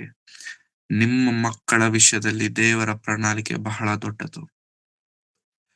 ನಿಮಗೆ ಕೊಡಲ್ಪಟ್ಟಿರುವಂತ ಬಹುಮಾನ ಮಗನೇ ಆಗಿರಬಹುದು, ನಿಮಗೆ ಕೊಡಲ್ಪಟ್ಟಿರುವಂತ ಬಹುಮಾನ ಮಗಳೇ ಆಗಿರ್ಬೋದು, ವಾಟ್ ಎವರ್ ಇಟ್ ಈಸ್, ಅದು ದೇವರು ಕೊಟ್ಟಿರುವಂತ ಬಹುಮಾನ. ಆ ಬಹುಮಾನದ ಮೇಲೆ ದೇವರ ಪ್ರಣಾಳಿಕೆ ಬಹಳ ವಿಶೇಷವಾಗಿದೆ, ಬಹಳ ವಿಶೇಷವಾಗಿದೆ. ಎಷ್ಟು ವಿಶೇಷವಾಗಿದೆ ಅಂತಂದ್ರೆ, ಅವರನ್ನು ನೀವು ದೇವರಲ್ಲಿ ನಿಲ್ಲಿಸಿದರೆ ಅವರಂತೆ ಅನೇಕರನ್ನು ಅವರು ನಿಲ್ಲಿಸ್ತಾರೆ ದೇವರಲ್ಲಿ. ಅವರು ನಿಲ್ಲಿಸ್ತಾರೆ ದೇವರಲ್ಲಿ. ಹಾಗಾಗಬೇಕು ಅಂತಂದ್ರೆ ಮೊದಲು ನೀವು ನಿಮ್ಮ ಮಕ್ಕಳನ್ನ ಸರಿಯಾಗಿ ನಿಲ್ಲಿಸಿ. ನೀವು ನಿಮ್ಮ ಮಕ್ಕಳನ್ನ ದೇವರ ವಾಕ್ಯದಿಂದ ಅವರ ಹೃದಯಗಳನ್ನ ತುಂಬಿಸಬೇಕು. ನೀವು ನಿಮ್ಮ ಮಕ್ಕಳಿಗೆ ದೇವರ ಶ್ರೇಷ್ಠತೆ, ಔನ್ನತ್ಯವನ್ನ ತಿಳಿಸಬೇಕು. ಅವರಿಗೂ ಕೂಡ ಕೊಂಡಿಸ್ಕೊಂಡು ತಂದೆ ತಾಯಿಗಳು ಹೇಳ್ಬೇಕಾರಂತದ್ದು, ಮಗನೇ, ನಿನ್ನ ಜೀವನ ಅಮೂಲ್ಯವಾದದ್ದು, ನಿನ್ನ ಬದುಕು ಅಮೂಲ್ಯವಾದದ್ದು. ಕಾಪಾಡಿಕೋ. ದೇವರಿಗೋಸ್ಕರ ಬದುಕು, ಕ್ರಿಸ್ತನ ಹಾಗೆ ಬದುಕು, ಕ್ರಿಸ್ತನಿಗೋಸ್ಕರ ಬದುಕು. ಯವನಸ್ಥರಾಗಿದ್ದರೆ ಯವನಸ್ಥರನ್ನು ಕೂಡ ನಿಮ್ಮ ತಂದೆ ತಾಯಿಗಳೇ ಮಕ್ಕಳನ್ನ ನಿಮ್ಮ ಜೊತೆಗೆ ಕುಂಡ್ರಿಸ್ಕೊಂಡು ಪ್ರೀತಿಯಿಂದ ಮಾತನಾಡಿಸಿ. ಮಕ್ಕಳೇ, ಯೌವನ ಸ್ಥಿತಿಯಲ್ಲಿದ್ದೀರಾ? ಎಚ್ಚರ, ಎಚ್ಚರ. Be careful, be careful. ನಿಮ್ಗೆ ಏನಾದ್ರೂ ಅರ್ಥ ಆಗ್ತಿಲ್ವಾ? ಯೌವನದ ಇಚ್ಛೆಗಳಿಂದ ನಿಮ್ಗೆ ಹೇಗೆ ಹೊರಗ್ ಬರ್ಲಿಕ್ಕೆ ಆಗ್ತಿಲ್ವಾ? ನಮ್ಮನ್ನ ಕೇಳಿ. Be like A father, be like A mother, more than a father, more than a mother. Be like a friend to your children's. ಸ್ನೇಹಿತರಂತೆ ಇರಿ. ಅವ್ರ ಜೊತೆಗೆ ತುಂಬಾ ಕ್ಲೋಸ್ ಆಗೋದಕ್ಕೆ ಪ್ರಯತ್ನ ಮಾಡಿ. ಇವತ್ತಿನ ತಂದೆ ತಾಯಿಗಳು ಕ್ಲೋಸ್ ಅಲ್ಲ, ದೂರ ಆಗ್ತಿದ್ದಾರೆ. ದೂರ ಆದಷ್ಟು ಏನಾಗ್ತಿದೆ ಗೊತ್ತಾ? ಅವರು ಹಾಳಾಗ್ತಿದ್ದಾರೆ. ದೂರ ಆಗ್ಬೇಡಿ ಪ್ರೇರೆ. ತಂದೆ ತಾಯಿಗಳು please maintain love with your childrens. ಪ್ರೀತಿಯಿಂದ ಇರಿ ಅವ್ರ ಜೊತೆಗೆ. ಅವ್ರು ಏನೇ ವಿಷಯ ಆದ್ರೂ ಫಸ್ಟ್ ನಿಮ್ಮ ಜೊತೆಗೆ ಬಂದ ಹಂಚ್ಕೊಳ್ಳೋ ಲೆವೆಲ್ಗೆ ನೀವಿರ್ಬೇಕು ಅವ್ರ ಜೊತೆಗೆ.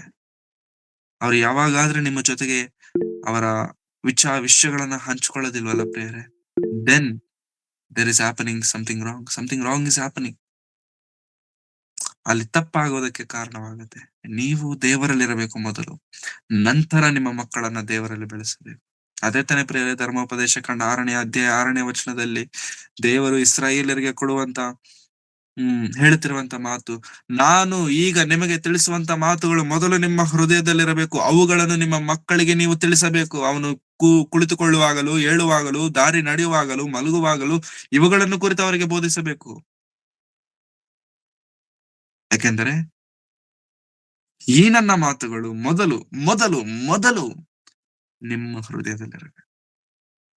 ನಿಮ್ಮ ಹೃದಯದಲ್ಲಿ ಇಲ್ಲ ಅಂತಂದ್ರೆ ಮಕ್ಕಳ ಹೃದಯದಲ್ಲಿ ಇರಲ್ಲ. ತುಂಬಾ ಜನ ಮಾಡುವಂತ ಬಹಳ ದೊಡ್ಡ ತಪ್ಪೇನೋ ಗೊತ್ತಾ ಪ್ರೇರೆ? ಅವರು ಬರಲ್ಲ ಚರ್ಚ್ಗೆ, ಮಕ್ಕಳನ್ನ ಕಳಿಸ್ತಾರೆ. ಯಾವ ಕಾನ್ಸೆಪ್ಟ್ ಇಂದ ಗೊತ್ತಾ? ಯಾವ ಆಲೋಚನೆ, ಯಾವ ಉದ್ದೇಶದಿಂದ? ನಮ್ಮ ಮಕ್ಕಳು ಹೋಗ್ತಿದಾರಲ್ಲ ಸಾಕು. ಯೋಹಾನನು ಅಷ್ಟು ಶ್ರೇಷ್ಠನಾಗೋದಕ್ಕೆ ಕಾರಣ ತಂದೆ ತಾಯಿಗಳು. ನಿನ್ನ ನನ್ನ ಮಕ್ಕಳು ಅಷ್ಟು ಶ್ರೇಷ್ಠರಾಗೋದಕ್ಕೆ ಕಾರಣ ನೀವು ನಾವು ಆಗಿದ್ದೇವ. ನಾವು ಬರಲ್ಲ, ನಮ್ ಮಕ್ಕಳು ಮಾತ್ರ ಚೆನ್ನಾಗಿ. ಆಗಲ್ಲ, ಆಗಲ್ಲ. ಅರ್ಥ ಬರೆದಿಟ್ಕೊಳ್ಳಿ. ಆಗಲ್ಲ. 100ಕ್ಕೆ 1 ಸಕ್ಸಸ್ ರೇಟ್ ಆತರ. ಸಕ್ಸಸ್ ರೇಟ್ ರೇಷಿಯೋ ಹೇಗಿದೆ ಗೊತ್ತಾ? 100/1.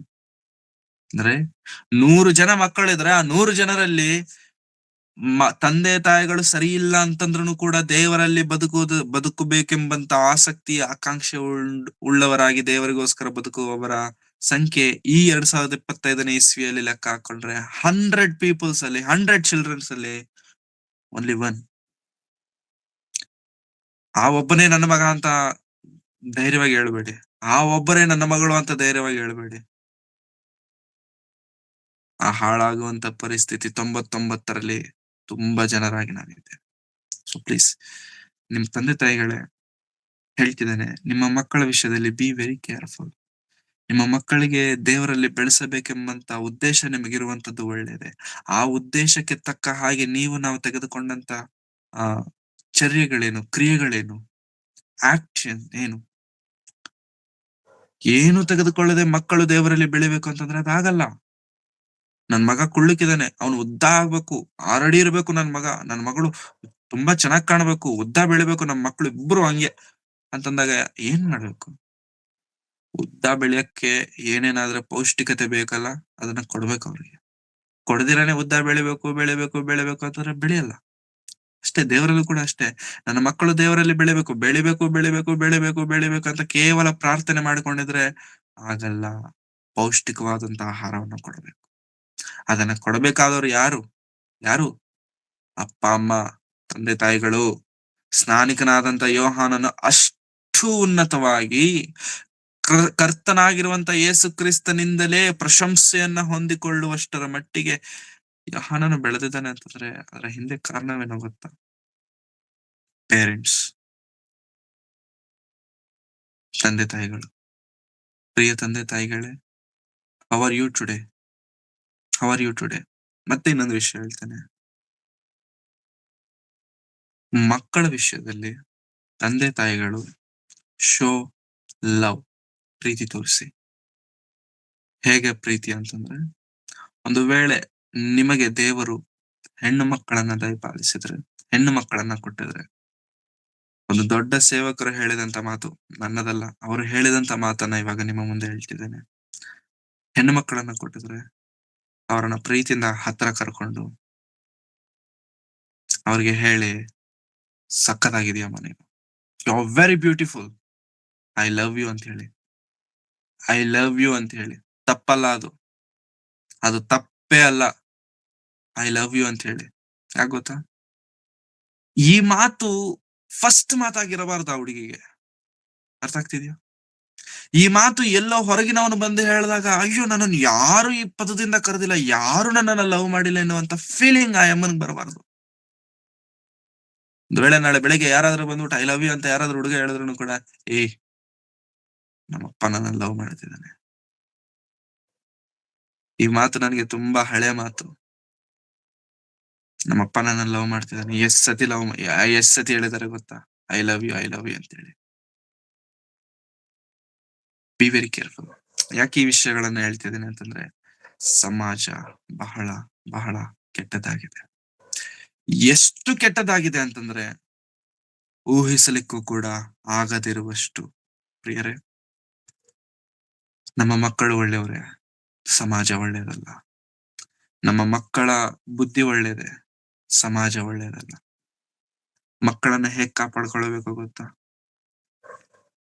ಕಣ್ಣು ರೆಪ್ಪೆ ಹೇಗಾದ್ರೆ ಕಣ್ಗುಡ್ಡಿಯನ್ನ ಕಾಪಾಡುತ್ತಲ್ಲ, ಧೂಳು ಬಿದ್ದರು ಮುಚ್ಚಿಬಿಡುತ್ತೆ. ಧೂಳು ಬರ್ತಿದ್ಯಾ ಮುಚ್ಚಿಬಿಡುತ್ತೆ. ಗಾಳಿ ಜಾಸ್ತಿ ಬರ್ತಿದ್ಯಾ ಮುಚ್ಚಿಬಿಡುತ್ತೆ. ಪಕ್ಷಿ ಸೀನ್ ಬರ್ತಿದ್ಯಾ ಮುಚ್ಚಿಬಿಡುತ್ತೆ. ಯಾಕಂದ್ರೆ ದಟ್ ಪ್ರೊಟೆಕ್ಟ್ಸ್ ಯು.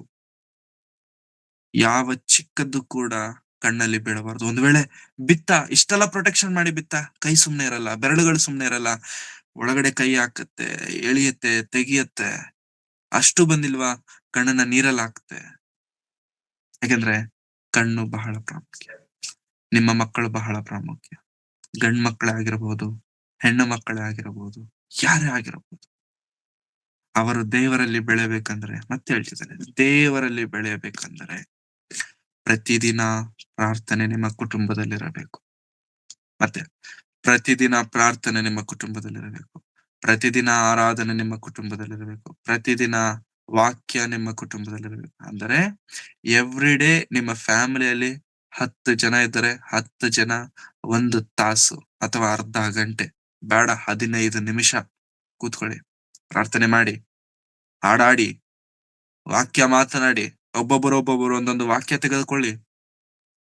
ಸ್ವಲ್ಪ ಸಮಯ ವಾಕ್ಯದ ಸಾರಾಂಶವನ್ನ ತಿಳಿಸಿ ಅದರ ಮೂಲಕವಾಗಿ ನಮ್ಮ ಬದುಕು ಹೇಗೆ ಬದಲಾಯಿಸಿಕೊಳ್ಳಬೇಕೆಂಬಂತ ವಿಷಯಗಳನ್ನ ಮಾತನಾಡಿ. That that makes your family together. ಒಟ್ಟಿಗೆ ಸೇರಿಸುತ್ತೆ ನಿಮ್ಮ ಕುಟುಂಬಗಳನ್ನ. ಯಾವಾಗ್ಲೂ ಫೋನ್ ಇಟ್ಕೊಂಡಿರಬೇಡಿ, ಅದು ದೂರ ಮಾಡುತ್ತೆ ನಿಮ್ಮ ಕುಟುಂಬಗಳನ್ನ. ದೇವರನ್ನ ನಿಮ್ಮ ಕುಟುಂಬದಲ್ಲಿ ಇಡಿ, ಆ ಕುಟುಂಬಗಳು ಬಹಳ ಉತ್ತಮವಾಗಿರುತ್ತವೆ. ಸ್ನಾನಿಕನಾದಂತ ಯೋಹಾನ, ಪ್ರವಾದನೆಯನ್ನು ಹೊಂದಿದಂತ ಯೋಹಾನನು, ಕರ್ತನ ಮಾರ್ಗವನ್ನ ಸರಾಗ ಮಾಡಿದಂತ ಯೋಹಾನನು, ಕರ್ತನಿಗೋಸ್ಕರ ನಿಂತಂತ ಯೋಹಾನನು, ಈ ರೀತಿ ಹೇಳ್ಕೊಂಡೋದ್ರೆ ಬಹಳ, ಸ್ತ್ರೀಯರಲ್ಲಿ ಹುಟ್ಟಿದವರಲ್ಲಿ ಶ್ರೇಷ್ಠನು ಯೋಹಾನನು. ಇಂಥ ಯೋಹಾನನು ಇಷ್ಟೆಲ್ಲ ಆಗುವುದಕ್ಕೆ ಕಾರಣ ದೇರ್ ಪೇರೆಂಟ್ಸ್. ಅವರ ಪೇರೆಂಟ್ಸ್ ಬಗ್ಗೆ ಜಾಸ್ತಿ ಮಾತಾಡಲ್ಲ, ಯೋಹಾನನ ಬಗ್ಗೆ ಮಾತನಾಡ್ತಾರೆ. ನಮ್ಮ ಬಗ್ಗೆ ನಾಳೆ ಬೆಳಿಗ್ಗೆ ಮಾತನಾಡಬೇಕಾದಂತ ಅವಶ್ಯಕತೆ ಇಲ್ಲ. ನನ್ನ ಮಕ್ಕಳು ದೇವರಿಗೋಸ್ಕರ ನಿಂತಾಗ ಆ ಮಕ್ಕಳನ್ನು ಕುರಿತು 10 ಜನ ಕೊಂಡಾಗ ಅದಕ್ಕಿಂತ ದೊಡ್ಡ ಸಂತೋಷ ತಂದೆ ತಾಯಿಗಳಿಗೆ ಬೇರೆ ಏನು ಇರೋದಿಲ್ಲ. ಏನು ಇರೋದಿಲ್ಲ. ಮಗನು ಹುಟ್ಟಿದಾಗ ಅಪ್ಪನಿಗೆ ಸಂತೋಷವಿಲ್ಲ, ಸಂತೋಷ ಬರಲ್ವಂತೆ. ನಿಜವಾದ ಸಂತೋಷ ಅಪ್ಪನಿಗೆ ಯಾವಾಗ ಬರುತ್ತೆ ಗೊತ್ತಾ?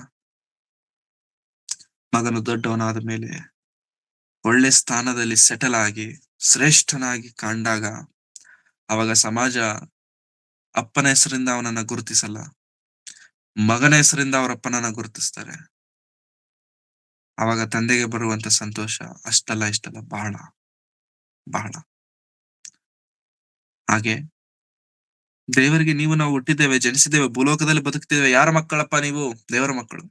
ಆದ್ರೆ ದೇವರಿಗೆ ನಿಜವಾದಂತ ಸಂತೋಷ ಯಾವಾಗ ಬರುತ್ತೆ ಗೊತ್ತಾ? ದೇವರಿಗೋಸ್ಕರ ಬದುಕಿದಾಗ. ದೇವರಿಗೋಸ್ಕರ ನಾವು ಬದುಕಿದಾಗ ನಮ್ಮ ಮಕ್ಕಳನ್ನ ದೇವರಿಗೋಸ್ಕರ ನಡೆಸಿದಾಗ. ಸೊ ಪ್ಲೀಸ್, ಸ್ನಾನಿಕನಾದಂತ ಯೋಹಾನನ ಕುರಿತು ಹೆಚ್ಚಾಗಿ ನಾವು ಮಾತನಾಡಿಕೊಂಡಿದ್ದೇವೆ. ಅವರ ತಂದೆ ತಾಯಿಗಳನ್ನು ಕುರಿತು ನಾವು ಮಾತನಾಡಿಕೊಂಡಿದ್ದೇವೆ. ಅದು ಹಾಗೆ 2000 ವರ್ಷಗಳಾಗಿದೆ. ಇವತ್ತು ನಾವು ನಮ್ಮ ಮಕ್ಕಳನ್ನು ನಿಲ್ಲಿಸಿ ನಾವು ದೇವರಲ್ಲಿ ನಿಂತರೆ 100 ವರ್ಷವಾದ ಮೇಲೆ ನಿಮ್ಮನ್ನು ಕುರಿತು ಮಾತನಾಡಿಕೊಳ್ತಾರೆ, ನಿಮ್ಮ ಮಕ್ಕಳನ್ನು ಕುರಿತು ಮಾತನಾಡಿಕೊಳ್ತಾರೆ. ಇನ್ನು ಹೇಳಬೇಕು ಅಂತಂದ್ರೆ ನಿಮ್ಮ ಜನಾಂಗವನ್ನು ಕುರಿತು ಮಾತನಾಡಿಕೊಳ್ತಾರೆ, ನಿಮ್ಮ ವಂಶವನ್ನು ಕುರಿತು ಮಾತನಾಡಿಕೊಳ್ತಾರೆ. ನ್ಯಾಯಸ್ಥಾಪಕರ ಗ್ರಂಥ 2ನೇ ಅಧ್ಯಾಯ 20ನೇ ವಚನಕ್ಕೆ ಬರೋಷ್ಟರಲ್ಲಿ ಇಸ್ರಾಯೇಲ್ಯರಲ್ಲಿ ಎಂಥ ಜಾತಿ, ಎಂಥ ಜನರೇಷನ್ ಬಂದ್ಬಿಡ್ತಂತಂದ್ರೆ, ಯೆಹೋವನನ್ನಾಗಲಿ ಆತನು ಮಾಡಿದ ಕ್ರಿಯೆಗಳನ್ನಾಗಲಿ ಅರಿಯದಿರುವಂತ ಒಂದು ಸಂತಾನ ಹುಟ್ಟಿತು. ದೇವರು ಎಷ್ಟು ಹೇಳಿದ್ದಾರೆ. ಮೊದಲು ನಿಮ್ಮ ಹೃದಯದಲ್ಲಿ ಇಟ್ಕೊಂಡು ಅವುಗಳನ್ನ ನಿಮ್ಮ ಮಕ್ಕಳಿಗೆ ಬೋಧಿಸಿ ನಿಮ್ಮ ಮಕ್ಕಳು ಬಂದು ಕೇಳ್ತಾರೆ, ಯಾಕಮ್ಮ ಈ ಹಬ್ಬ ನಾವು ಮಾಡ್ತಿದ್ದೇವೆ ಅಂತಂದ್ರೆ, ನಮ್ಮನ್ನು ದೇವರು ಐಗುಪ್ತ ದೇಶದಿಂದ ಕರೆತಂದ್ರಪ್ಪ, ಅದಕ್ಕೆ ಸೂಚನೆ ಈ ಹಬ್ಬ. ನಿಮ್ಮ ಮಕ್ಕಳು ಬಂದು ಕೇಳ್ತಾರೆ, ನಿಮ್ಮ ಮಕ್ಕಳಿಗೆ ಹೇಳಿ, ನಿಮ್ಮ ಮಕ್ಕಳು ಬಂದು ಕೇಳ್ತಾರೆ, ಅವ್ರಿಗೆ ಹೇಳಿ ಹೇಳಿ ಹೇಳಿ ಅಂತ ಎಷ್ಟು ಹೇಳಿದರೂ ಕೂಡ ತಂದೆ ತಾಯಿಗಳು ಹೇಳಿಲ್ಲ. ಒಂದು ಸಂತಾನವೇ ಹುಟ್ಟಿತು, ಒಂದು ಜನರೇಷನ್ ಹೋಯ್ತು, ಒಂದು ಜನರೇಷನ್ ಕಳೆದೋಯ್ತು. ಯೆಹೋವನನ್ನಾಗಲಿ ಆತನು ಮಾಡಿದ ಉಪಕಾರಗಳನ್ನಾಗಲಿ ಕ್ರಿಯೆಗಳನ್ನಾಗಲಿ ಅರಿಯದೇ ಇರುವಂತ, ದೇ ಡೋಂಟ್ ನೋ. ನಾವು ನಮ್ಮ ಮಕ್ಕಳಿಗೆ ಹೇಳಿಲ್ಲ ಅಂತಂದ್ರೆ ಅವರವರ ಮಕ್ಕಳಿಗೆ ಖಂಡಿತ ಹೇಳಲ್ಲ, ಖಂಡಿತ ಹೇಳಲ್ಲ. ದೇವರ ಮಹಾಕೃಪೆ ಇದ್ರೆ ಬಿಟ್ರೆ ಖಂಡಿತ ಹೇಳಲ್ಲ. ಹೇಳಬೇಕಂದ್ರೆ ಮತ್ತೆ ತಂದೆ ತಾಯಿಗಳೇ ಹೇಳಿ ಹೇಳಿ ಹೇಳಿ, ಮುದ್ದು ಮಾಡಬೇಡಿ ಪ್ಲೀಸ್. ಮುದ್ದು ಮಾಡಬೇಡಿ ನಿಮ್ಮ ಮಕ್ಕಳನ್ನ. ಏನ್ ಬರೋದಾರ ಮುದ್ದು ಮಾಡಬಾರ್ದ? ಮಾಡಿ. ಮುದ್ದು ಮಾಡ್ಬೇಕಾದಾಗ ಮುದ್ದು ಮಾಡಿ, ಗದರಿಸಬೇಕಾದಾಗ ಗದರಿಸಿ, ಪೆಟ್ಟು ಮಾಡಬೇಕಾದಾಗ ಪೆಟ್ಟು ಮಾಡಿ. ಅವನಿಗೆ ಗೊತ್ತಾಗಬೇಕು ನಾನು ಮಾಡ್ತಿರುವಂತದ್ದು ತಪ್ಪು. ಅವನಿಗೆ ಪ್ರೀತಿಯಿಂದ ಹೇಳಿದ್ರೆ ಅವನಿಗೆ ಗೊತ್ತಾಗತ್ತಾ? ಪ್ರೀತಿಯಿಂದ ಹೇಳಿ. ಗದರಿಸಿದ್ರೆ ಅವನಿಗೆ ತಪ್ಪಂತ ಗೊತ್ತಾಗತ್ತಾ? ಹೇಳಿ. ಒಡೆದ್ರೆ ಅವನಿಗೆ ತಪ್ಪಂತ ಗೊತ್ತಾಗತ್ತಾ? ಹೇಳಿ. ಹೇಗಾದ್ರೆ ಏನು, ಅವನು ಸರಿ ಆಗ್ಬೇಕು, ಅವನು ಸರಿ ಆಗಬೇಕು. ಪ್ರೀತಿ ಜಾಸ್ತಿ ಮಾಡ್ಬೇಕು. ಹಾಳಾಗ್ತಾರೆ. ಪ್ರೀತಿ ಜಾಸ್ತಿ ಮಾಡಬೇಡಿ, ಹಾಳಾಗ್ತಾರೆ. ಹಾಳಾಗೋದಕ್ಕೆ ಪ್ರಪಂಚ ತುಂಬಾ ಜಾಸ್ತಿ ಇದೆ. ಅವ್ರು ಹಾಳ್ ಮಾಡೋದಕ್ಕೆ ರೆಡಿ ಇದೆ. ನಾವು ಹಾಳ್ ಮಾಡೋದು ಬೇಡ. ಹಾಳ್ ಮಾಡಕ್ಕೆ ಪ್ರಪಂಚ ರೆಡಿ ಇದೆ. ಅವನು ಪ್ರಪಂಚಕ್ಕೆ ಹೆಜ್ಜೆ ಇಡುವಂತ ದಿನದಿಂದ ಶುರು ಆಗುತ್ತೆ ಅವನನ್ನ ಹಾಳ್ ಮಾಡುವಂತ ಆ ಕೆಲಸ. ನಾವು ಕೂಡ ಪ್ರೀತಿ ಮಾಡಿ ಮಾಡಿ ಹಾಳ್ ಮಾಡೋದು ಬೇಡ. ಪ್ರೀತಿ ಮಾಡಿ ಮಾಡಿ ಹಾಳ್ ಮಾಡೋದಕ್ಕಿಂತ ಹೆಚ್ಚಾಗಿ ಸರಿಯಾದ ರೀತಿಯಲ್ಲಿ ನನ್ನ ಮಕ್ಕಳನ್ನ ಹೇಗ್ ಬೆಳೆಸಬೇಕನ್ನುವಂಥದ್ದು ದೇವರ ಹತ್ರ ಪ್ರಾರ್ಥನೆ ಮಾಡಿ. ದೇವ್ರು ತೋರಿಸ್ತಾರೆ. ದೇವ್ರೊಂದು ಒಳ್ಳೆ ಮಾರ್ಗ ಇಟ್ಟು ಆ ಮಾರ್ಗದಲ್ಲೇ ಮಕ್ಕಳನ್ನ ನಡೆಸಿ. ನಾನು ನನ್ನ ಮನೆಯವರು ಯೆಹೋವನನ್ನೇ ಸೇವಿಸು. ಈ ಮಾತು ಹೇಳೋದಕ್ಕೆ ಬಹಳ ಸುಲಭ, ಮಾಡುವುದಕ್ಕೆ ಬಹಳ ಬಹಳ ಕಷ್ಟ. ಸ್ನಾನಿಕನಾದಂತ ಯೋಹಾನನು ತನ್ನ ಬದುಕನ್ನೇ ಸಮರ್ಪಿಸಿಕೊಂಡನು, ತನ್ನ ಜೀವನವನ್ನೇ ಸಮರ್ಪಿಸಿಕೊಂಡನು ಕರ್ತನಿಗೋಸ್ಕರ. ಶ್ರೇಷ್ಠನಾಗಿ ಯೋಗ್ಯನಾಗಿ ಚರಿತ್ರೆಯಲ್ಲಿ ಕಾಣ್ತಿದ್ದಾನೆ. ಆದ್ರೆ ಆದ್ರೆ ಕೊನೆಯ ಪರಿಸ್ಥಿತಿಯಲ್ಲಿ ಶಂಕಿಸಿದ, ಕ್ವಶನ್ ಮಾಡ್ದ, ಡೌಟ್ ಪಟ್ಟ, ಜೀವನ ಬದಲಾಯಿತು. ಆ ಒಂದು ಪಾರ್ಟ್ ಬಿಟ್ರೆ ಆತನಿಗಿರುವಂತ ಡೇರಿಂಗ್ ಏನು, ಆತನಿಗಿರುವಂತ ಧೈರ್ಯವೇನು ಪ್ರಿಯರೇ. ಹೆರೋದನನ್ನು ಎದುರಾಕೊಂಡ, ಚಕ್ರವರ್ತಿಯನ್ನು ಎದುರಾಕೊಂಡ, ನೀನು ಮಾಡ್ತಿರುವಂತದ್ದು ತಪ್ಪು ಎಂಬುದಾಗಿ. ಸೊ ಯೌವನ ಕಾಲದಲ್ಲಿ ಹುಟ್ಟಿದ ಮಕ್ಕಳು ಆತನ ಅಂಬಿನಲ್ಲಿರುವಂತ ಬಾಣಗಳ ಹಾಗಿರಬೇಕು. ಸೊ ಈ ಮಾತುಗಳು ಆಲ್ಮೋಸ್ಟ್ ಎಲ್ಲ ತಂದೆ ತಾಯಿಗಳಿಗೆ ಅರ್ಥ ಆಗಿದೆ ಅಂತ ನಾನು ನಂಬುತ್ತಿದ್ದೇನೆ. ಅರ್ಥ ಆಗುವಂತದ್ದು ಒಳ್ಳೇದೆ. ಅರ್ಥ ಆಗಿರುವಂತ ಮಾತುಗಳ ಪ್ರಕಾರವಾಗಿ ನಡೆಸುವಂತದ್ದು ಇನ್ನೂ ಒಳ್ಳೇದಾಗತ್ತೆ. ಸೊ ಪ್ಲೀಸ್, ಕೇವಲ ತಂದೆ ತಾಯಿಗಳದು ಮಾತ್ರ ಅಲ್ಲ ಜವಾಬ್ದಾರಿ. ಹಿರಿಯರಾಗಿರುವಂತವ್ರು, ನಮ್ಮ ಕುಟುಂಬದಲ್ಲಿ ಒಂದು ವೇಳೆ ಮಕ್ಕಳಿದ್ದಾರೆ, ಹಿರಿಯರಾಗಿರುವಂತವ್ರು, ಪೋಷಕರಾಗಿರುವಂತವ್ರು, ಮನೆಯಲ್ಲಿ ದೊಡ್ಡವರು, ಯವನಸ್ಥರು ಯಾರಾದ್ರೂ ಇದ್ದಾರೆ, ಅವರು ಕೂಡ ತೆಗೆದುಕೊಳ್ಳಬೇಕಾದಂತ ಪ್ರಾಮುಖ್ಯವಾದಂತ ಚರ್ಯಗಳಿವೆಲ್ಲ. ಮಕ್ಕಳನ್ನ ಸರಿಯಾಗಿ ಬೆಳೆಸುವಂಥದ್ದು, ಮಕ್ಕಳನ್ನ ಸರಿಯಾದಂತ ಮಾರ್ಗದಲ್ಲಿ ಬೆಳೆಸುವಂಥದ್ದು, ಅವರ ಬಾಯಿಂದ ಹೊಲಸು ಬಂದಾಗ ಬಾಯಿಗೆ ಬಡಿಯುವುದು, ಹೇಳುವಂಥದ್ದು, ಇದು ತಪ್ಪು. ಈಗ ಮಾತನಾಡಬಾರದು. ಈಗೆಲ್ಲ ಮಾಡಿದ್ರೇನೆ ಸ್ವಲ್ಪನಾದ್ರೂ ಅವಕಾಶಗಳಿರ್ತವೆ ನಮ್ಮ ಮಕ್ಕಳು ದೇವರಿಗೋಸ್ಕರ ಬದುಕ್ತಾರೇನೋ ಅಂತ. ಇಲ್ಲ ಅಂತಂದ್ರೆ ಆ ಹೋಪ್ಸ್ ಕೂಡ ಇರೋದಿಲ್ಲ. ಸೊ ಪ್ಲೀಸ್, ಯೋಹಾನನು ಶ್ರೇಷ್ಠನು, ಸ್ನಾನಿಕನಾದಂತ ಯೋಹಾನನು ಶ್ರೇಷ್ಠನು. ಆ ಶ್ರೇಷ್ಠನಾಗಿರುವಂತ ಯೋಹಾನನಿಗೆ ಜನ್ಮವನ್ನ ಕೊಟ್ಟು, ಆ ಜನ್ಮವನ್ನು ಕೊಟ್ಟಂತ ಆ ಜನ್ಮವನ್ನು ಕೊಟ್ಟು ಅದರ ಪರಮಾರ್ಥವನ್ನ ತಿಳಿಸಿದಂತ ತಂದೆ ತಾಯಿಗಳು ಇನ್ನೂ ಶ್ರೇಷ್ಠರು. ಪ್ರಾರ್ಥನೆ ಮಾಡಿಕೊಳ್ಳೋಣ. ಪ್ರೀತಿ ಸ್ವರೂಪನಾದ ತಂದೆಯಾದ ದೇವರೇ, ನಿಮ್ಮ ಪರಿಶುದ್ಧವಾದಂತ ನಾಮಕ್ಕಾಗಿ ನಿಮಗೆ ವಂದನೆಗಳನ್ನ ಸಲ್ಲಿಸುತ್ತೇವೆ ಸ್ವಾಮಿ. ನಿಮ್ಮ ಮಾರ್ಗವನ್ನ ಸರಾಗ ಮಾಡುವುದಕ್ಕಾಗಿ ನಿಮಗಿಂತ ಮುಂದೆ ಬಂದಂತ ಯೋಹಾನನನ್ನು ಕುರಿತು ನಾವು ಮಾತನಾಡಿಕೊಂಡಿದ್ದೇವೆ. ಸ್ತ್ರೀಯರಲ್ಲಿ ಜನಿಸಿದವರೊಳಗೆ ಯೋಹಾನನಿಗಿಂತ ಮುಂದಿನವನು, ಯೋಹಾನನಿಗಿಂತ ಶ್ರೇಷ್ಠನು ಯಾರು ಇಲ್ಲ ಎಂಬುದಾಗಿ ನೀವು ಹೇಳಿದ್ದೀರಾ. ಹಾಗೆ ಬದುಕಿದನು, ಹಾಗೆ ಅವರ ತಂದೆ ತಾಯಿಗಳು ಅವರನ್ನ ಬೆಳೆಸಿದರು. ತನ್ನ ಜೀವನದ ಪರಮಾರ್ಥವೇನೆಂಬುವಂಥದ್ದನ್ನ ಬೋಧಿಸಿದ್ದಾರೆ ಸ್ವಾಮಿ. ನಾವಾದರೂ ನಿಮ್ಮ ವಾಕ್ಯವನ್ನ ತಿಳಿದವರಾಗಿದ್ದಾಗೆ, ನಿಮ್ಮ ವಾಕ್ಯವನ್ನ ಅರಿತವರಾಗಿದ್ದಾಗೆ, ನಿಮ್ಮ ವಾಕ್ಯವನ್ನ ಚಿಕ್ಕಂದಿನಿಂದ ನಾವು ಕೇಳುತ್ತಿದ್ದವರಾದಾಗೆ ಸ್ವಾಮಿ, ನಮ್ಮ ಮಕ್ಕಳ ವಿಷಯದಲ್ಲಿ ಯಾಕೋ ಗೊತ್ತಿಲ್ಲ ಸ್ವಾಮಿ ಬಲಹೀನರಾಗ್ತಿದ್ದೇವೆ. ಯಾಕೋ ಗೊತ್ತಿಲ್ಲ ಸ್ವಾಮಿ ತಿಳುವಳಿಕೆ ಇಲ್ಲದವರಾಗಿ ನಾವು ಪ್ರವರ್ತಿಸುತ್ತಿದ್ದೇವೆ. ಜ್ಞಾನವನ್ನ ನಮಗೆ ಕೊಡಿ, ವಿವೇಚನೆಯನ್ನು ದಯಪಾಲಿಸಿ, ನಿಮ್ಮ ವಿವೇಕದಿಂದ ನಾವು ಮುಂದಕ್ಕೆ ಸಾಗುವಂತೆ ಕೃಪೆ ತೋರಿಸಿ. ಮೊದಲು ನೀವು ಹೇಳಿದಂತ ಮಾತುಗಳು ನಮ್ಮ ಹೃದಯದಲ್ಲಿಟ್ಟುಕೊಂಡು ಆ ಮಾತುಗಳನ್ನು ನಮ್ಮ ಮಕ್ಕಳಿಗೆ ಬೋಧಿಸಲಾಗಿರುವಂತೆ ಸಹಾಯ ಮಾಡಿ. ಕರ್ತನೆ, ಇದುವರೆಗೂ ನಡೆಸಿದಂತ ನಿಮ್ಮ ಪ್ರೀತಿ ಕೃಪೆಗಳಿಗಾಗಿ ನಿಮಗೆ ವಂದನೆಗಳು. ಈ ಮಾತುಗಳು ನಮ್ಮ ಹೃದಯದಲ್ಲಿ ಕಾರ್ಯ ಮಾಡುವಂತೆಯೂ, ನಾವು ನಮ್ಮ ಮನೆಯವರು ನಿಮಗೋಸ್ಕರ ನಿಲ್ಲುವಂತಹ ಮನೆಯಾಗಿ, ಕುಟುಂಬವಾಗಿರುವಂತೆ ಸಹಾಯ ಮಾಡಿ. ದುಷ್ಟನ ಆಲೋಚನೆಗಳಲ್ಲದೆ ನಿಮ್ಮ ಆಲೋಚನೆಗಳೇ ನಮ್ಮ ಕುಟುಂಬದಲ್ಲಿ ನೆರವೇರಬೇಕೆಂಬುದಾಗಿ ಬೇಡಿಕೊಳ್ಳುತ್ತಾ, ನಮ್ಮನ್ನು ನಾವು ತಗ್ಗಿಸಿಕೊಳ್ಳುತ್ತಾ ನಿಮ್ಮೊಬ್ಬರನ್ನೇ ಮಹಿಮೆ ಪಡಿಸುತ್ತಾ, ನಮ್ಮೆಲ್ಲರ ಕುಟುಂಬಗಳ ಮೂಲಕವಾಗಿ ನೀವೊಬ್ಬರ ಮಹಿಮೆ ಎಂದುಕೊಳ್ಳಬೇಕೆಂಬುದಾಗಿ ಬೇಡಿಕೊಳ್ಳುತ್ತಾ, ಭೂಮಿಯ ಮೇಲಿರುವಂತಹ ಎಲ್ಲಾ ಕುಟುಂಬಗಳಿಗೆ ತಂದೆಯಾದ ದೇವರೇ ನಿಮಗೆ ವಂದನೆಗಳನ್ನು ಸಲ್ಲಿಸುತ್ತಾ, ಮಾಡಿದ ಎಲ್ಲಾ ಉಪಕಾರಗಳಿಗಾಗಿ ನಿಮಗೆ ವಂದನೆಗಳನ್ನು ಸಲ್ಲಿಸುತ್ತಾ, ಇಂಥ ಕಾರ್ಯಕ್ರಮವನ್ನು ನಡೆಸುತ್ತಾ ಅದಕ್ಕೋಸ್ಕರ ಶ್ರಮಿಸಿ ಅದರ ಹಿಂದೆ ಅನೇಕ ಕೈಗಳನ್ನ ಜೋಡಿಸುವುದಕ್ಕೆ ಪ್ರಯತ್ನ ಮಾಡುತ್ತಿರುವಂತ ರೇಖಾಂಚಿಯವರನ್ನ, ಅವರ ಕುಟುಂಬವನ್ನು ನಿಮ್ಮ ಕರಗಳಿಗೆ ಸಮರ್ಪಿಸಿಕೊಳ್ಳುತ್ತಿದ್ದೇನೆ. ಬಲಪಡಿಸಿ, ಗೂಗಲ್ ಮೀಟ್ ಅನ್ನು ಅಭಿವೃದ್ಧಿಪಡಿಸಿ, ಇನ್ನು ಅನೇಕರು ಸೇರಿ ಬಂದು ನಿಮ್ಮಲ್ಲಿ ಬೆಳೆಯುವುದಕ್ಕೆ, ನಿಮ್ಮಲ್ಲಿ ಅಭಿವೃದ್ಧಿ ಹೊಂದುವುದಕ್ಕೆ ನೀವು ಸಹಾಯ ಮಾಡಿ ನಡೆಸಬೇಕೆಂಬುದಾಗಿ ಬೇಡಿಕೊಳ್ಳುತ್ತಾ ನಮ್ಮನ್ನು ನಾವು ತಗ್ಗಿಸಿಕೊಳ್ಳುತ್ತಾ ನಿಮ್ಮೊಬ್ಬರನ್ನೇ ಹೆಚ್ಚಿಸುತ್ತಾ ಸಮಸ್ತವಾದಂತಹ ಮಹಿಮೆ, ಘನತೆ, ಪ್ರಭಾವಗಳನ್ನು ನಿಮ್ಮೊಬ್ಬರಿಗೆ ಸಲ್ಲಿಸು.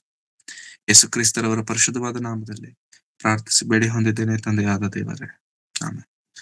ನಮ್ಮ ತಂದೆಯಾದ ದೇವರ ಪ್ರೀತಿಯು, ಕರ್ತನಾದಂತ ಯೇಸು ಕ್ರಿಸ್ತರವರ ಕೃಪೆಯು, ಪವಿತ್ರಾತ್ಮನ ಅನ್ಯೋನ್ಯತೆಯು ಸಹವಾಸ ಇಂದಿಗೂ ಎಂದಿಗೂ ಸದಾಕಾಲವು ಕರ್ತನ ಬರುವ ತನಕ ನಮ್ಮೆಲ್ಲರೊಂದಿಗೆ ಸದಾ ನೆಲೆಯಾಗಿರಲಿ ಸ್ವಾಮಿ. ಆಮೇಲೆ ಥ್ಯಾಂಕ್ ಯು ವೆರಿ ಮಚ್. ಎಲ್ಲರಿಗೂ ವಂದನೆಗಳು.